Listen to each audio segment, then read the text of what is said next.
पालघरमध्ये एक मोठा अपघात घडलाय। पालघर जिल्ह्यातील जव्हार येथे मोठा अपघात घडलाय। जव्हार येथील चौथ्याची वाडी येथे 40 ते 45 प्रवाशांना घेऊन जाणारी एक बस दरीत कोसळली आहे। या अपघातात 40 प्रवासी जखमी झालेत।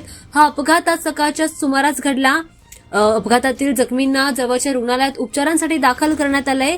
या घटनेनंतर कालबाह्य झालेल्या बसचा पुन्हा एकदा प्रश्न ऐरणीवर आलाय।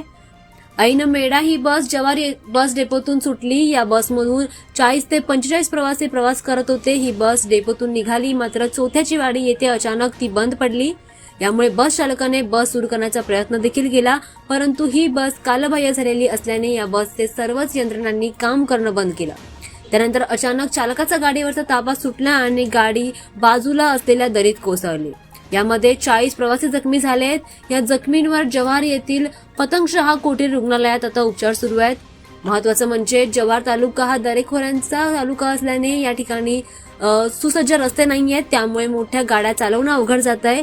मात्र जव्हार बस डेपोत सगळ्या बस या कालबाह्य झालेल्या आहेत। या कालबाह्य झालेल्या बस चालवताना चालकांचा जीव हा मेटाकुटीला येतो। असं असताना बस महामंडळ हे प्रवाशांच्या जीवाशी खेळत असल्याचा संतप्त आरोप नागरिकांनी केलाय।